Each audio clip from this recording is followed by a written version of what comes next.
So Scott Stapp from Creed was here over the weekend performing at the Tower Theater, and he's out on the road solo now. And we've talked to Scott many times through the years and ups and downs and different things. And it's interesting to talk to Scott again because I feel I don't know you well. I've met you several times. We've talked to you a lot, but it's not like I know you. It's not like I can call you on the phone and go, hey, Scott, how are you doing? What's going on?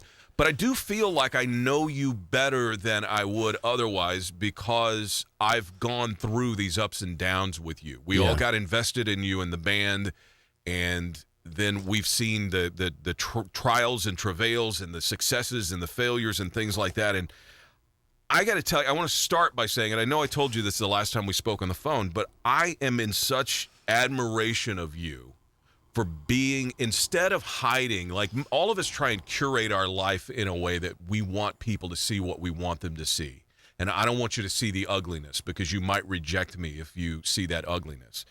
And you said, instead of hiding that and saying, I'm only going to show you this Scott Stapp, I can do more good by putting it out there and saying, this is what I went through. This has been my struggle. This is my continuing struggle. And I am in such admiration of you for doing that because I don't know that I could do it. Yeah. And so let me just start by saying thank you for all the good that you're doing for people by putting that out there and saying you're not the only person that goes through this. I think that's one of the coolest things that I have seen a celebrity do. Oh, well, thank you, man. That means a lot. And you know, that ties right in to the current first single off the new record, Purpose for Pain. You know, I think that there was a time when, you know, I did go through this phase of you know, just wanting to hide, you know, embarrassment and shame because of how public, you know, my struggles became. But in having a conversation with someone I admire, who's also been in the music industry and very successful man. You know, he was speaking to me and he said, man, think about once you get to the other side of this, you know, if you commit to overcoming these demons and you do it, you know, think about the people that, you know, on a personal level that you could help, and then with your platform, that you could share your story and help and pay it forward. It's funny that culturally we are conditioned to not want to show that vulnerable side and not want to acknowledge the struggles that we go through. And yet I'm going to guess, and you can verify this or correct me, I'm going to guess that the response that you get from people is probably overwhelmingly what I just said to you. And really, it means more coming from somebody that's gone through those struggles. I've been lucky that I've not had that. I've had my own struggles, but not those kind of struggles. And so people that have had mental health issues or that have had drug addiction issues or alcohol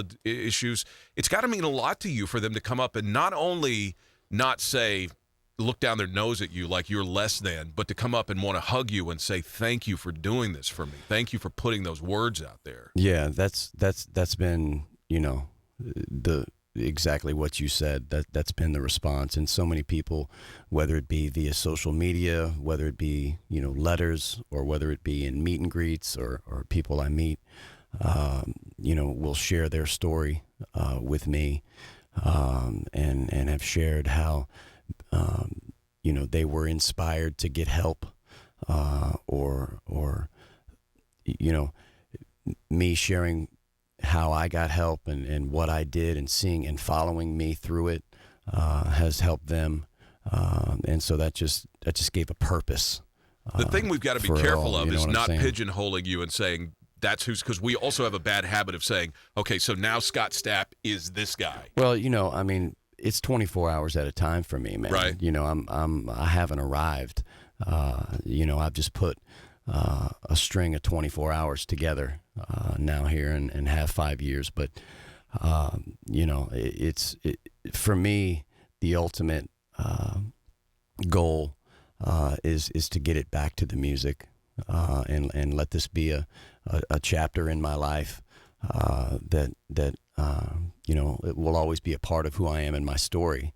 but to eventually move the conversation back to music and just being an artist. You look at what Aerosmith has gone through, and people still ask about it, but not nearly like they did. Right. And so, the hope would be that you can get to the point where it's a part of the story, but it's not all the story. Well, it's funny you bring that up because the person I was referring to, I thought it might be. I know Steven is very, very active. Yeah, and he's who I was referring to as the person who gave me that wisdom and who reached out to me during a very difficult time, and we spoke weekly for over a month. Oh, that's so cool. And so he's the inspiration for this song. Yeah, and he's also the inspiration for how I approached, my recovery and moving forward. And I'm just trying to emulate the wisdom that he gave me. Let's listen to you play this song. This is on the new record that's coming out next week called The Space Between the Shadows. It's a new solo effort from Scott Stapp. This is Purpose for Pain. We're going to play you the studio version in a little bit, but this is a performance that Scott did for us in our studio. And this is Purpose for Pain from Scott Stapp on the KATT.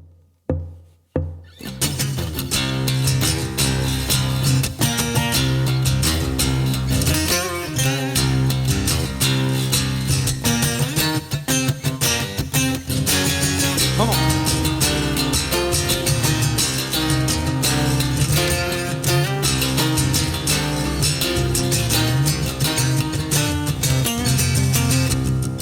I wait in the dark through whispering winds. I hide, lie, and wait because I know how it ends. In circles of hell, the weight of the world. Even in my dreams, I can't escape from myself. I shut every door but the right one. I fought the devil and he won. There's gotta be more, 'cause this life is insane. Gotta turn this around, find the purpose for pain. There's so much to lose, so much at stake. Gotta turn this around, find the purpose for pain. The purpose for pain.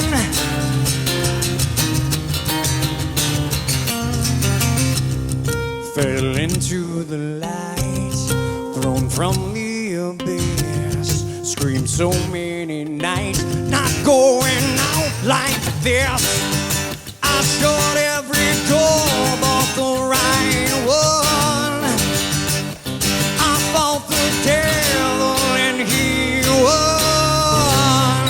There's gotta be more, 'cause this life is insane. Gotta turn this around, find the purpose for pain. There's so much to lose, so much at stake. Gotta turn this around, find the purpose for pain. The purpose for pain. Yeah, there's purpose for this pain. Purpose for this pain. Purpose for pain. Yeah. Come on.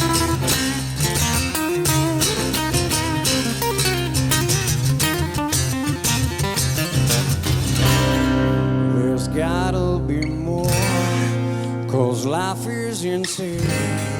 Gotta turn this around, find the purpose for pain. There's so much to lose, so much at stake. Gotta turn this around, find the purpose for pain. The purpose for pain. The purpose for pain. That's Purpose for Pain from the new record. It's coming out next week. How much how much Creed versus how much of your solo material are you playing when you do a show like at the Tower the other night? Right now, it's probably until the record comes out.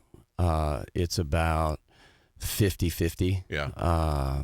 Or maybe I may do one more solo song than I do Creed song. And then once the record comes out, it'll probably be like 70-30. I noticed you're singing differently. Am I mistaken in that? No. I don't know if it's a conscious thing, because I think that you sang, there was a lot of power and inspiration in the Right. Creed material, and Yeah. I think you were singing in a style that reflected that. Right. You sound different on the what I've heard of this new album than you sounded in the past. Was that something you did intentionally, or did the music just reflect that in your voice? Well, I think part of it has to do with not smoking, not living a healthy lifestyle and Right. and changing my life. I think it's had a very positive impact on my voice and on my range and the clarity and tone in my voice. So I think a lot of it has to do with that, and then, as you said, some of it too has to do with just the music that I'm creating and how and where that puts me vocally as a singer. I don't want to spend a lot of time on the addiction issues and that stuff, but I do want to ask you, because I've wondered this, having come out the other side now, which, congratulations, I didn't realize 5 years sober. Yeah. That's amazing. Thank you. I mean, that's a nice haul. One day at a time. Yeah. But one day at a time adds up, and all of a sudden you put, that's over 1,000 days at a time. That's man. pretty impressive. So when you look back on or when you hear family members or people that associates, whatever, when you were in the throes of what you were going through, when you hear a story or somebody says something to you or you see something, does it take you right back there, or does that seem like something that's almost a different life? Like, is it a strong memory, or is it a faint memory at this point? There are probably just a handful of strong memories. The rest are kind of a blur. Yeah. And if someone brings something up that I don't remember, which a lot of it is a blur, like I said. It's a good reminder of a place that I never want to go again. Did you go through the worries? And this kind of goes back to your conversation with Steven Tyler that you were mentioning earlier. Did you ever worry? Because a lot of creative people do that creativity, that spark, or that connection to wherever the inspiration comes from, and this music and this material that I create. Was part of you worried that was going to go away if you changed who you were? Was No. that part of what drug it out to the length that it did for you? No, actually, I made a firm commitment, especially on the first 3 Creed records, that when I was creating and when I was writing, I was sober.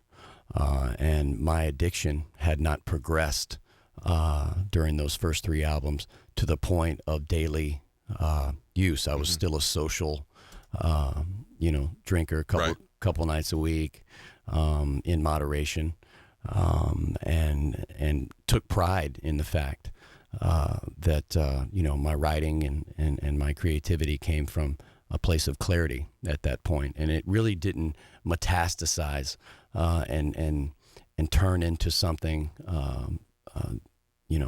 that overcame my life until probably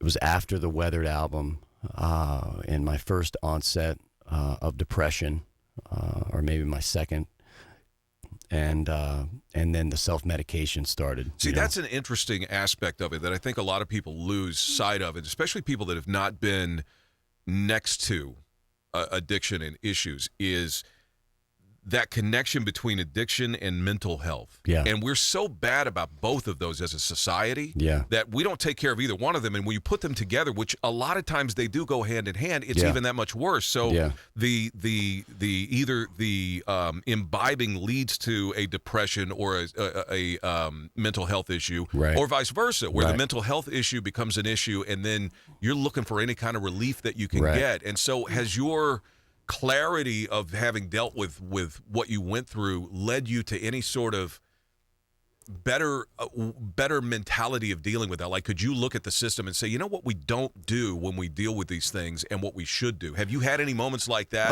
And what would have helped you? I've had a lot of moments like that, and I think that we're fortunate that we're in a time period now which is dynamically and drastically different than where we were in the late 90s and the early 2000s, where people are talking more about addiction and mental health. Well, again, that goes back to you and why you're such an important cog in that wheel of you being open about it allows me to talk to you about it. Right, and that's happened within the entertainment community, right, and in society in general. And so now it's much more open. When I was going through it, I didn't know what was going on. Even when I went, it's crazy. I look back that like I went literally on tour to a walk-in clinic. And, that's amazing. And told some strange random doctor, dude, I don't feel right. Like something's wrong with me. I don't know what it is. They didn't really even know what to do or how to handle it. Sure. You know what I mean? And so now I think that the conversation is out there and it's open. I think there's a lot of resources and help for people. So hopefully they don't have to go through, the same path and difficulty that I did. So I want to hear another performance that you were nice enough to come in and do some songs for us in our studio. I want to play or hear you perform Name from the new record. When you were writing, Space Between the Shadows is the name of the new release that comes out next week from Scott. When you were writing for this record, were you focused on, is there part of the process where you think about, I want to write about this, I want to make this my addiction album or my downfall album, and then get that out of the way? So when you're thinking of lyrics and when you're coming up with the themes of these songs, are you filing them in different folders and saying, okay, this one is going to fit this record because I'm dealing with this here, and then I'm going to save this one for the next release because I'm going to move away from this in the future? Or is everything so much a part of you, part of your name, that it's just what comes to you is what comes to you, and that's what you're going to put on a record? Well, I thought that my dealing with the addiction in the past record was my last solo album in 2013, Proof of Life. But I had a very public relapse, and about 6 to 8 months after that record came out, so it wasn't. But I really went into this record really with not really having any plan or any preconceived or any initial ideas like I'm going to write about this, I'm going to do that. I just went in and wanted to write from a place of just whatever's inside of me, let it come out. And so, this record, I don't believe, really focuses or is kind of a addiction. Let's deal with right. the past record. I mean, there's definitely I think a couple songs that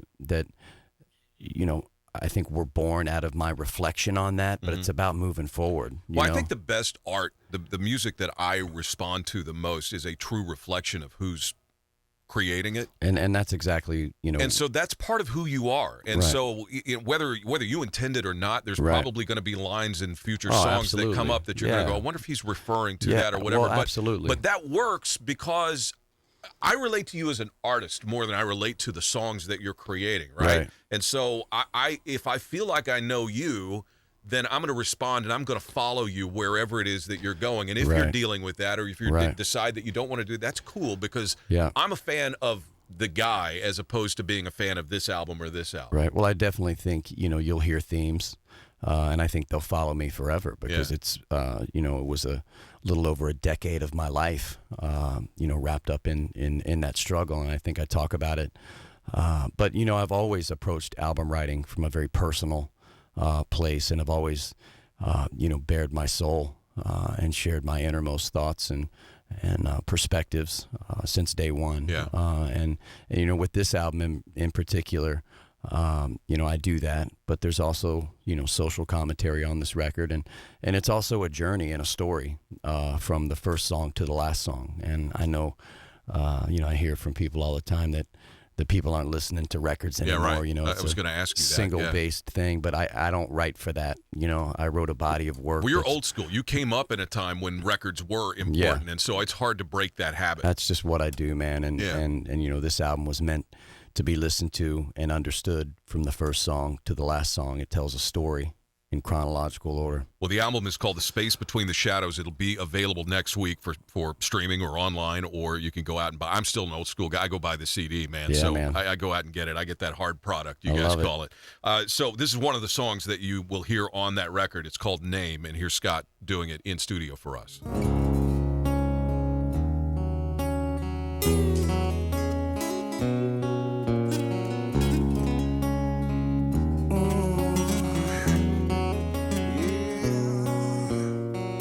The time has come to break the silence, to tell the truth behind the rage. The years of living in denial, the time has come to turn the page. It's so hard to forget, even harder to forget. I am a son without a father. He gave his name and walked away. Now I'm a man, I'm a father, and I swear my son, oh, will never know that pain.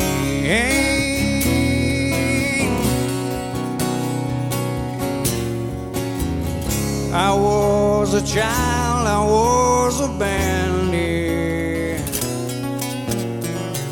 too young to fight, to have a say. Oh God, what seems so heavy-handed made me the man I am today. It's so hard to forget, even harder to forget. I am a son without a father. His name and walked away. Now I'm a man, I'm a father, and I swear my son, oh, will never know that pain.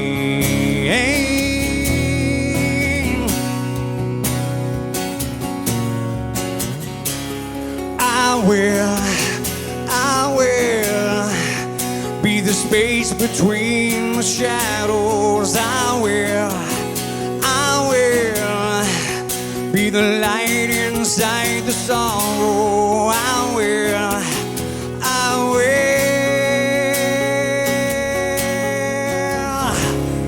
I swear my son will never know that pain.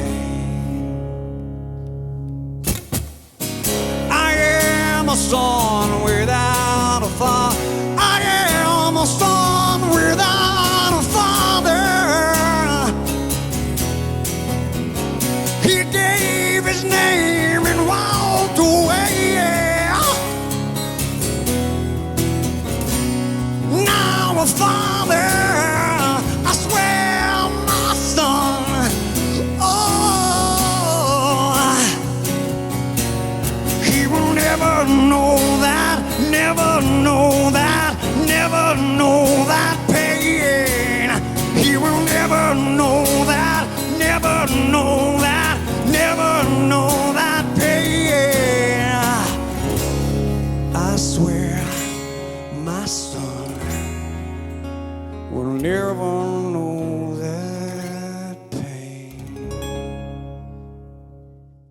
That's Name from The Space Between the Shadows, the new release from Scott Stapp that'll be out next week. And Scott was nice enough to come in and spend some time with us and perform for us while he was in town. Is it weird for you to go from having performed in arenas for 20,000 people to going to 1,500, 2,000 seat theaters? No, it's not weird. It's just different. There's a different energy.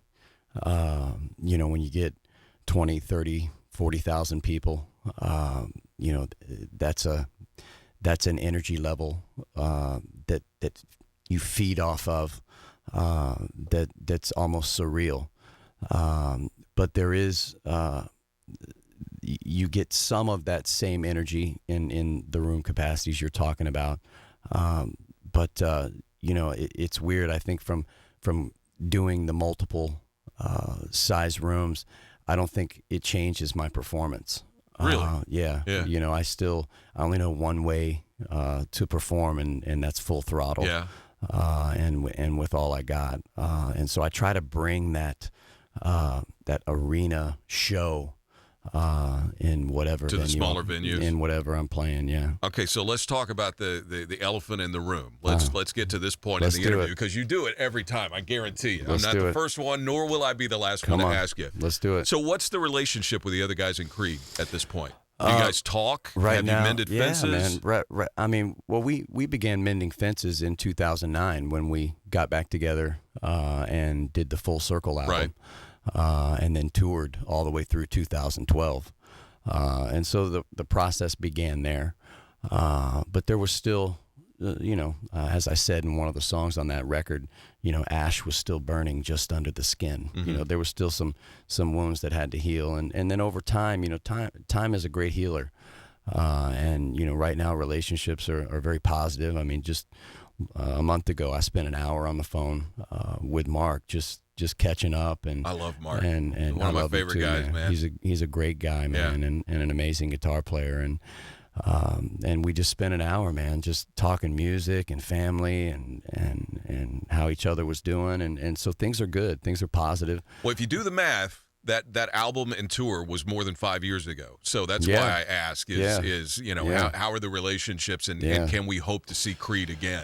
Well, I mean, right now, although the relationships are positive and they're good, I'm extremely focused and passionate about my solo career, Right. and about the music that I'm making right now, and I know that Mark is on his end, and so, if anything changes, and if we'll tell everybody, Yeah. we'll let you guys know. Well, the thing that's cool about it is, I mean, because we did, I forget sometime during that period in 2009 through 12, and it was probably 2012, Mark and I got together, and, we wrote 10 or 12 new songs, thinking about, following up Full Circle with another record. And Right. if you go back on social media, on Mark's social media or mine, we were giving fans updates like just finished song 7, Oh, just right. finished song 8, just finished song 9, and so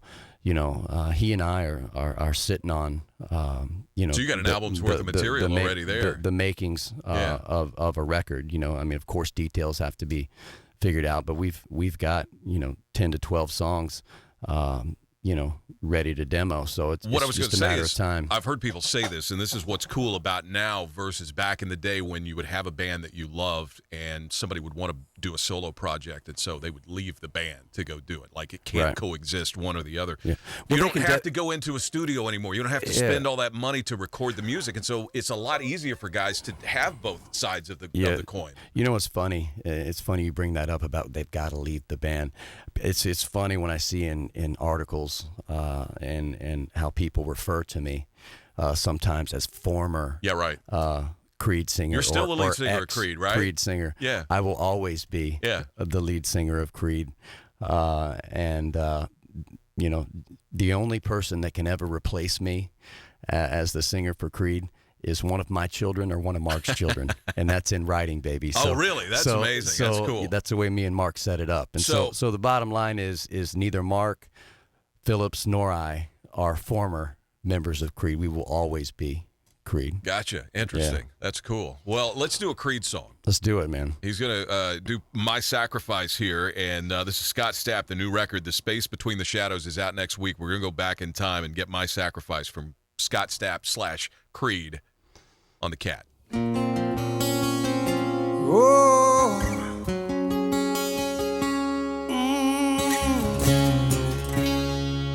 Yeah.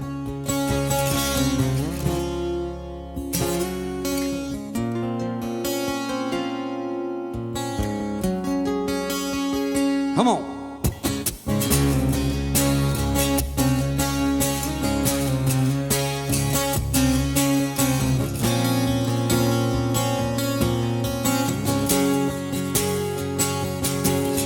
Hello, my friend, we'll meet again. It's been a while, where should we begin? Feels like forever.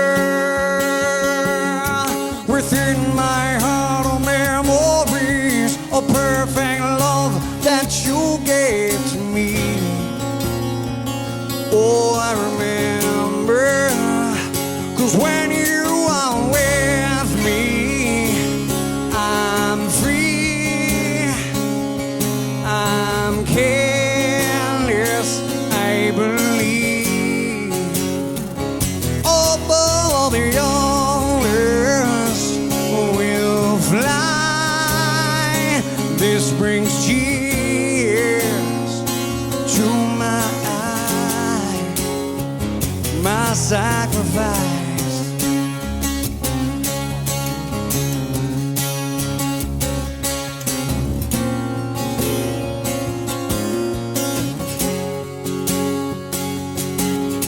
We've seen our share of ups and downs. Oh, how quickly life can turn around in an instant. It feels so good to reunite within yourself and within your mind. Let's find peace there, 'cause when you are with me, I'm free, I'm careless, I believe. Above the others will fly. This brings tears to my eye. My sacrifice.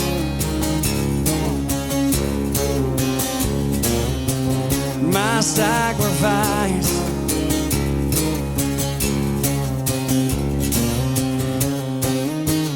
I just want to say, Lord, again.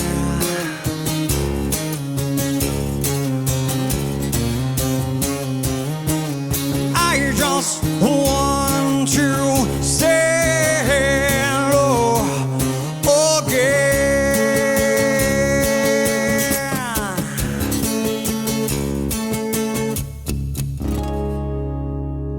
'Cause when you are with me, I'm free,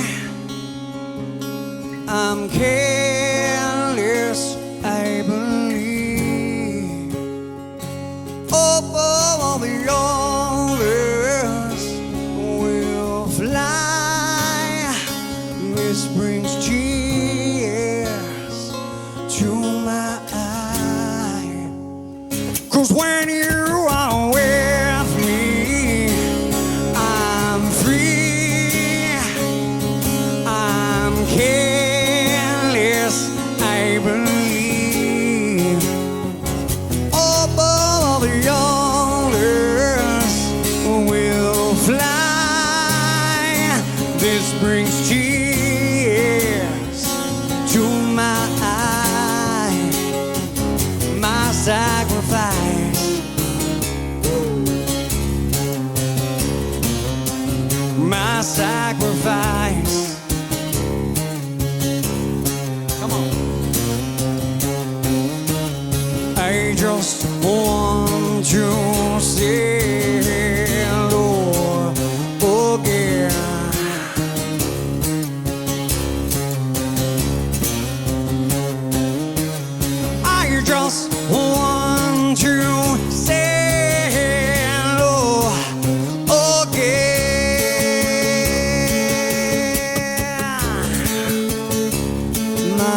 sacrifice.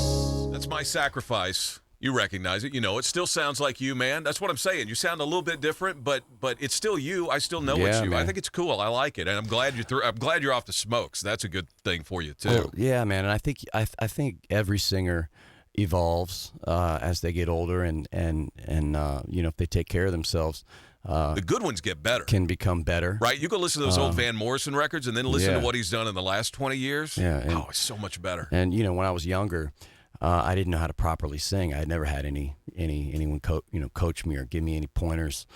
So I was a throat singer. Right.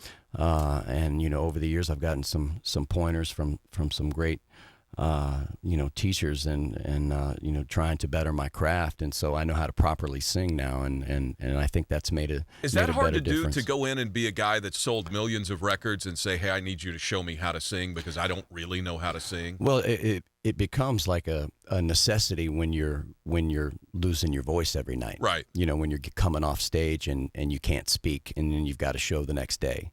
Now there is a limit.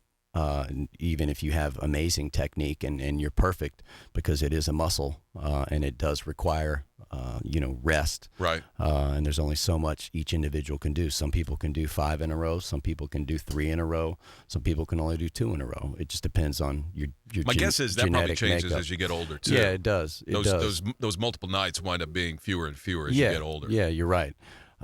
Just like any muscle, like try doing, the same bicep workout every single day for 3 days and see how you are on day 4. But yeah, man, that it wasn't anything ego wise. It was, hey man, I want to get better. I want to improve. I want to be a better singer, and so there are people out there that can definitely. Well, I go back to what I was you. talking about in the beginning of the interview, where we try and curate ourselves. It's like social media is this microcosm of what we do in day-to-day life, Right. where you try and curate who you are and what you want other people to see. And I project myself onto you, and I think if I'm Scott Stapp and I'm selling out arenas, Yeah. and I'm selling millions of records, the last thing I want to do is to go to somebody and go, hey, I don't really know how to sing. Could you help me do it better? Well, But we should be. We should all be that way. All of our life, we should be willing to go to somebody and say, hey, I want to be better at this. I want to be a better dad. I want to be a better driver, whatever it is. Absolutely. I knew how to sing. It was just how to do it properly without hurting my voice. Right. You know what I mean? And instead of singing from the throat, singing from the diaphragm. But yeah, man, it was all in an effort to get better and have longevity and be able to give more to the fans. I'm really glad we got to do this. Thank you for. I know it's early for you, and a lot of guys don't like to sing this early in the morning. And well, it's not that they don't like it; it's that it's your voice is trained to function for a certain amount of days before a break, right? And then also you get on this schedule where my voice wakes up at like 7 p.m. Oh, right. You see what I mean? Yeah. So, but hey, man, I love you guys and your support for the record. I wanted to say this to you too. So I just wanted to come in here, no matter what the situation, and let you guys know how much I appreciate you. I could give you a list of names of people that were very eager in the early parts of their career to like, hey, I'll come in, I'll do whatever, and then the success comes, and you hear from them less and less. And you guys have always been. Yeah. Through Creed, through your solo stuff, through Alter Bridge. That's why I say I love Mark, because you guys have always been willing to play ball with us and come in and do the deal. And it's greatly appreciated. Just know that. And I do appreciate you getting up and coming in. I'm glad we got to do it. And I say to you, I love the fact that you're an open book. I think that that communication, all of this stuff that's going on in the world, all of these disagreements politically, and all these things, you know what it comes down to? We don't talk to each other. We don't listen to each other. So the fact that you've put yourself out there, and again, I know that you don't want to be Scott Stapp, the addiction mental health guy, but the fact that you're willing to wear that label to whatever degree you need to help other people is a great thing. Hey man, it's part of my story. It's part of who I am as a person, and I'll always, to the best of my ability, try to spread the word and help others, and then also want to get back to the music, man. Yeah, man. Good for you. Thank you for coming in. Thank you for fighting the good fight. Yeah, and we love you. Know that you got a place in Oklahoma City anytime you need it. I appreciate it. We're always brother. here for you. Thank you so much. Let's do this. I want to play the album version of the new song. Cool, We man. played we heard you sing it in the studio earlier. Let's play the record version. The Space Between the Shadows is the new album that comes out next week. You can go get the solo release from Scott Stapp. We found out not the ex or former, Right. but the one and always lead singer of Creed. That's right. Scott Stapp. This is called Purpose for Pain. Thank you again, man. Thank you, We'll see you brother. soon.